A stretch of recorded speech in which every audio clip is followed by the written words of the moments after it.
listening to the Suave Lover podcast with your hosts, Benjamin Ritter and James Amaro. SuaveLover.com, advising gentlemen on the art of romance. Now sit back, relax, and enjoy today's episode.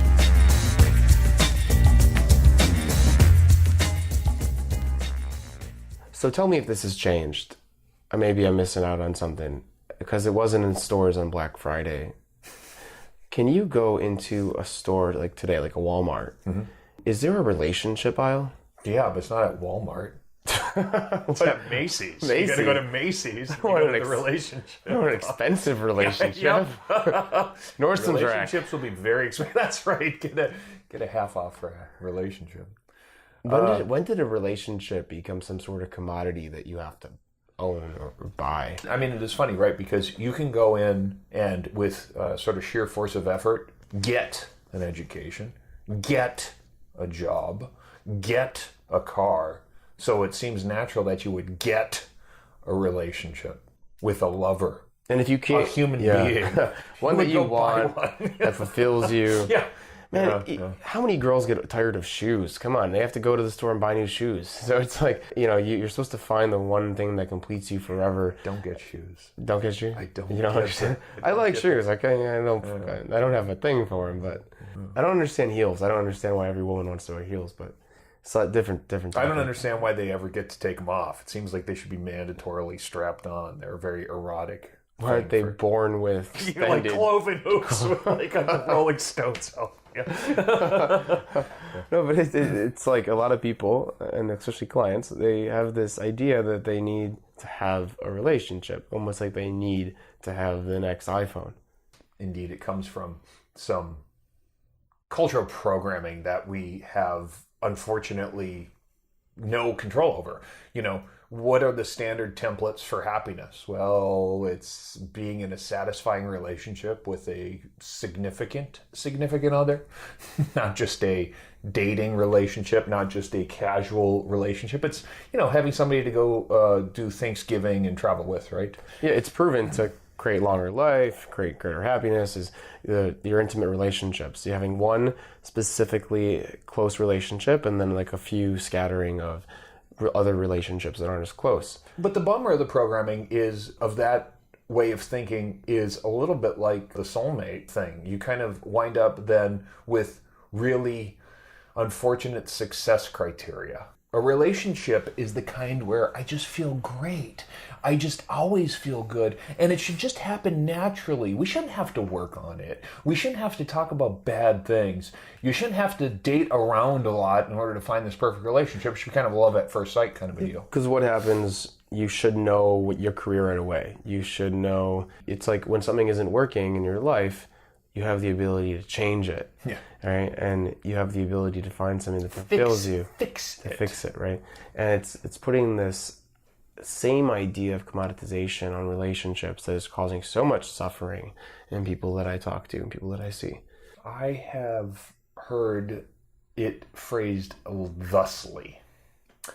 The person I'm seeing is very, attractive, engaging, she's smart, she's witty, whatever, but she's not on my level.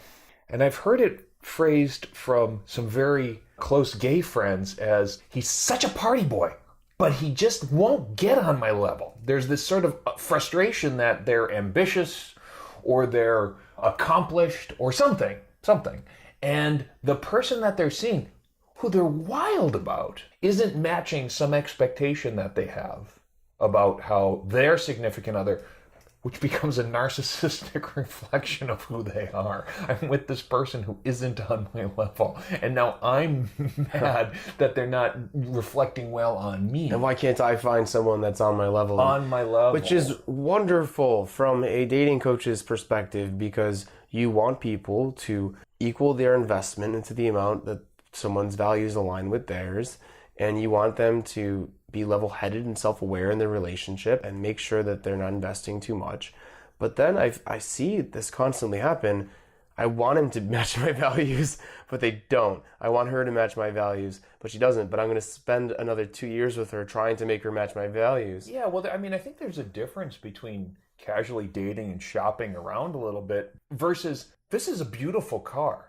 I insist that it be a pickup truck and it be a Range Rover and that it be a luxury limo. I mean, trying to make something into someone they're not. And for not accepting the goodness of that car for what it is. Yes, for what it is. But then you also see that, for example, this happened the other day with a client. I don't like this person. I'm not going to talk to them anymore. They don't have the right values, and I don't think they're a good investment. A month later, why doesn't he like me? Why doesn't he want to be with me? Like, hold on a second. Let's go back a month before. This person, this person. Wait, this is not is a good girl match client, for you. Female client? Female client? Correct. All right. Why and I see it in males as well, though. Sure. Oh no, I can. Okay. It's this lack of it's this understanding and this need for being desired and for being accepted by people and by feeling loved. You have this great self-awareness to not get invested initially, but it's like you want this. You need a relationship. And then when you don't find it in other people, you're like, oh, I need this person. This person liked me. I need to bring them closer to me. I need this relationship. What need is being met by the relationship? I guess this becomes the question. What's the payoff for being in a relationship? And actually, more to the point, what's the payoff for struggling, for searching, for going through the relationship drama? Because they both have a huge payoff. I mean, I think people imagine that there's a bigger payoff for the relationship than there really is. And I think people neglect how much of a payoff there is for having this sort of drama that is intrinsic in trying to figure out, what's wrong with me? It's like you said, it's this desire for a relationship idea. And so it's like, in my life, I need to be striving for this type of relationship. And I need to prove to myself that I'm working towards the relationship that's on my level.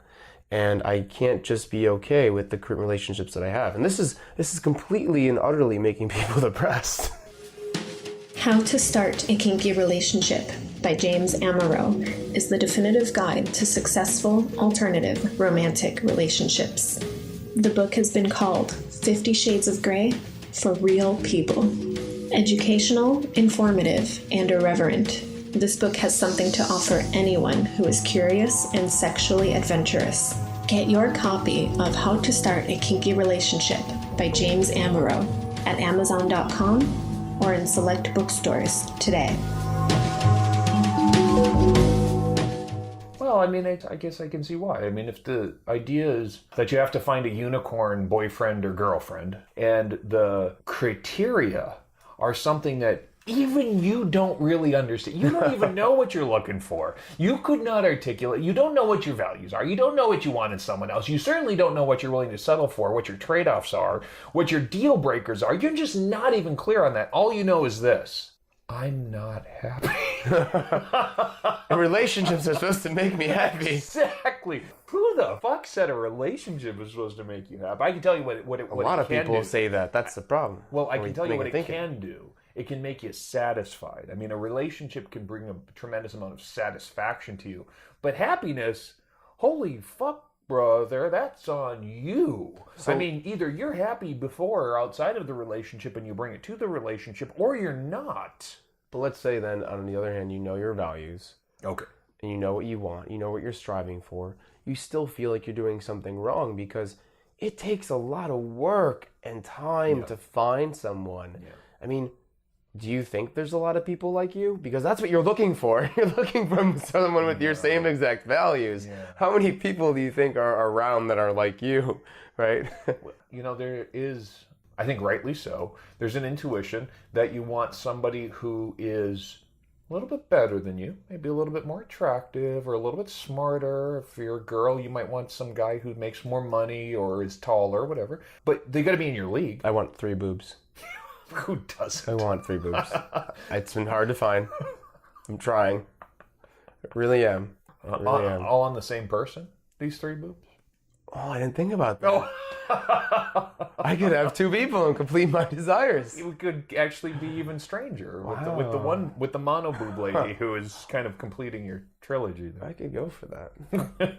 Thank you, James. Good coaching. So So you want someone who's hopefully a little bit, obviously you're going to be attracted to them. They shouldn't be so idealized that they're out of your league, right? So that becomes sort of the starting point for having an expectation about how this will work. And here's usually what the downer is. Well, I don't know. There needs to be real chemistry, like sparks, love at first sight. Well, usually compatibility is what creates the chemistry. I mean, I hate to be really sort of a bummer about it, but that hot, lusty attraction is great for a couple of hours, maybe a couple of days, often a couple of weeks, but that honeymoon period is going to come to an end. And the point is when you wake up next to somebody who you don't like, that's even worse. If you can identify for yourself what those things are that really, really, and then we've talked about values plenty of times, but you ideally have a really clear handle as to what your values are, and a just as clear value as to what you'll trade off. Because you may find somebody who just doesn't track your sense of humor, the way you tell jokes, can't do recreational Sudoku puzzles with you. You know what? That doesn't make them a dumb bitch. Yeah, and so you're attracted to this girl, and you get hook up on the first night, and you think maybe it's going to work, and then you're not the failure. Being with someone and accepting the relationship for what it is or what it isn't, it doesn't mean you're a failure because you can't be in this relationship that's on your level, this long-term satisfying relationship. Mm-hmm. And I think that's what people believe, is that they need to succeed in dating. Well, what is success? Well, apparently it's shopping around, and then once you know what you like, immediately picking one who's a little better than the rest. Well, according to the mathematical statisticians, yes, love is dating and then learning from your first 37%, which is what it is. That's great. And then accepting the first one that comes along that's better than the first 37%. Reasoning then that you probably don't get buyer's remorse or feel you're missing out. Your fear of missing out goes way down because you've tried a few.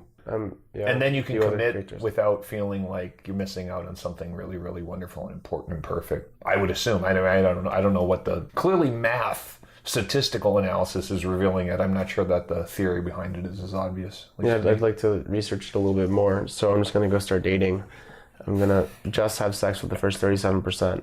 But the idea is you can spend the rest of your life frustrated because nobody's perfect. And that fact isn't going to go anywhere by getting mad about the fact that nobody's perfect. Because you're not going to become fulfilled through somebody else. Right. You can become obsessed through somebody else. You can not find yourself in somebody else. I wonder if the people that you're running into are disillusioned, disappointed, or angry at their partners for not living up to... The problem is these are really smart, successful people. Oh, you know what? And it's the point where maybe they just feel they're just not succeeding because there's this idea that dating and relationships is graded in some sense. That's a real bummer, because then you get into this sort of like this outcome dependency. Like it's graded, it ends in death, and victimization as well.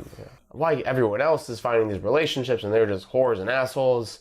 Oh God, right? Yeah. It is a skill, and if you don't want to practice it, be my guest. Don't develop the skill, but clearly there are better baseball players than the people running around the fields at the park having a pickup game of softball. If you get really good at the dating activity, you're going to date better, and if you decide to commit, you will commit better, and that skill is going to come as a consequence of really understanding who you are, what you want, how other people are, and giving them a lot of what they need and getting your needs met too.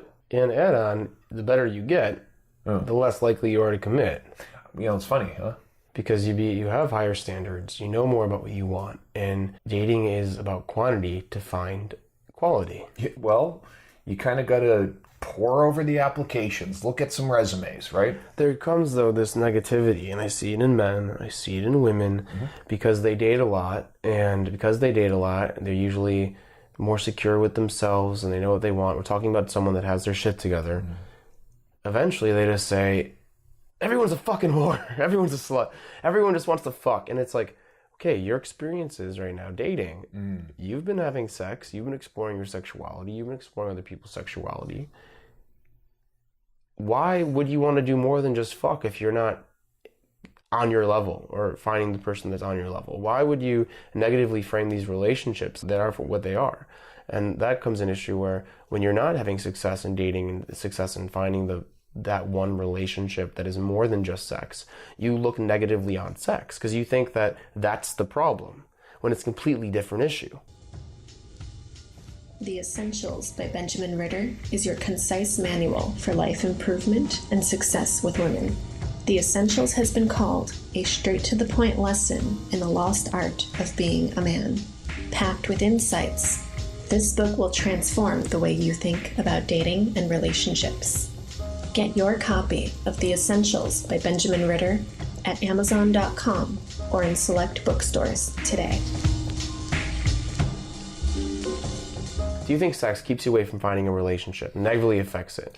Because Right. because a lot of people that I talk to, they think sex is the kind of the cause, and they're like, everyone's a whore, and I'm just not gonna get in those types of relationships anymore. But look, you allow the person to have sex with you. Mm-hmm. You created this situation. If you're becoming more negative about it, and maybe your values have changed from sexual relationships to you're looking for more committed, intimate relationships, reflect that in your actions and your lifestyle. I don't think that sex complicates things. I think that certain attitudes and certainly certain hang-ups about sexuality do complicate things because I think they color how you experience another person. So if you are the kind of person, and I am probably exactly this kind of person, if you're the kind of person who says, I'll fuck a dirty girl, and dirty girls love sex, but good girls, they wait. Good girls hold out. The kind of girl that I will actually get serious about, well, she's going to be what? She's going to be devoted to me, but she'll be hard to get, and she will make me happy, but she will make me happy non-sexually, and then the sex will be bliss. It will be better than fucking ecstasy pills. I just want to virgin. Right? Yeah. Just a distorted, just set of hang-ups about male and female sexuality, and you know, so much fantasizing and coloring in. I think that's going to cause a lot of problems because, you know, I know a girl who said, I'm saving myself for my husband, my eventual husband. I want to be able to count all of the men I've been with on one hand. You're getting up to the thumb there, buddy. And I'm like, well, then I think that there are girls who think that every time they have sex, the vagina stretches out and it just is gonna, like, there's a finite number of times before it just becomes all, they don't get what's going on.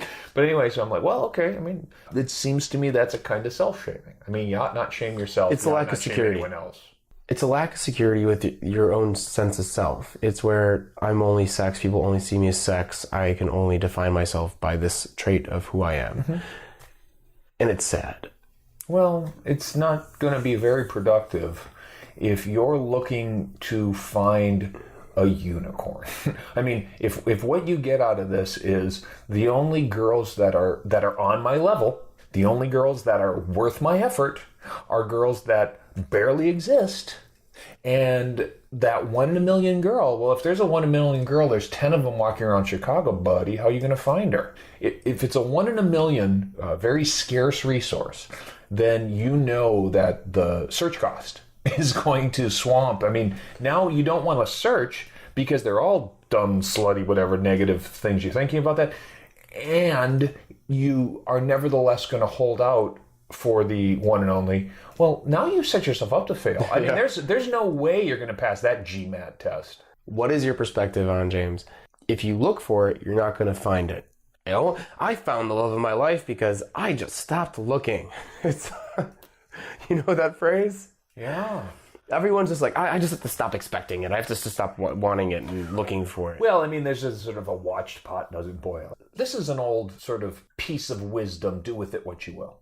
That a woman commits to the right guy and a guy commits at the right time.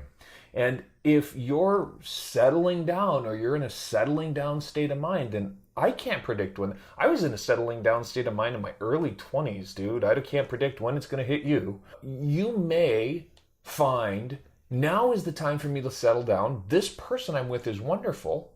Okay, well, you may find later in life that wasn't quite as perfect, or you may find, yes, indeed, you were correct, or you may just not even worry about it again.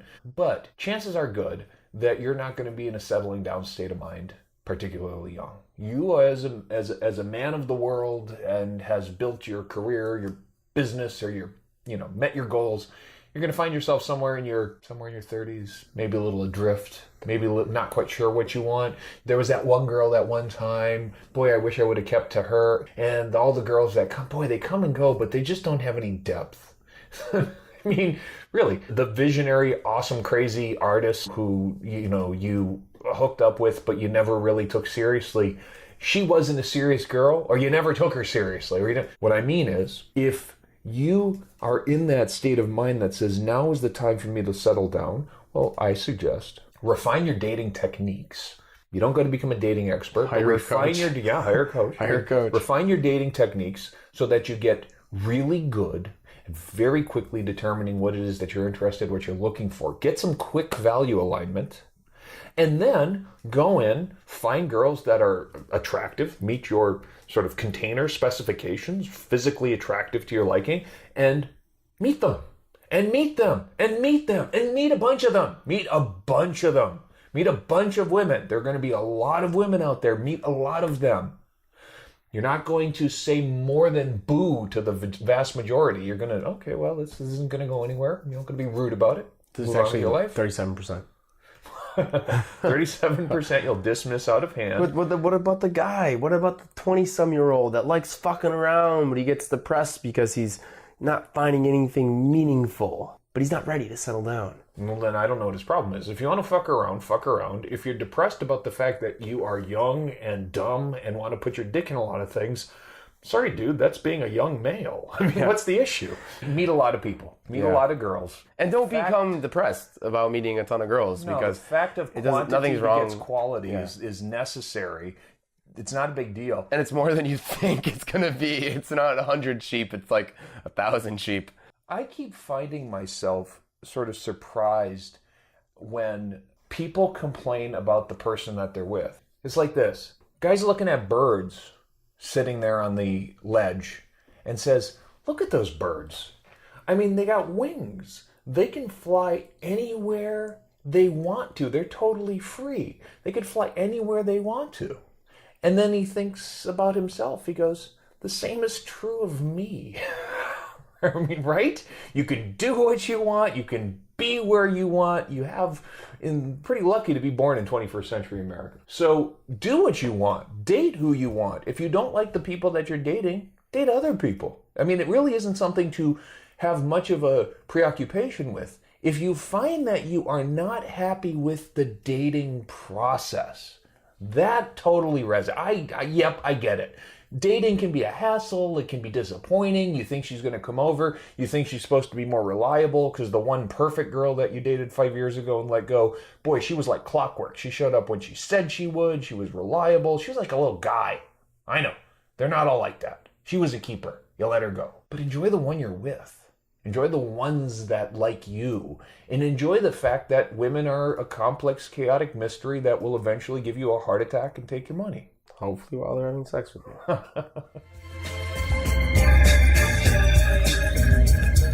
You have been listening to the Suave Lover podcast. Visit suavelover.com to become the kind of man that women crave.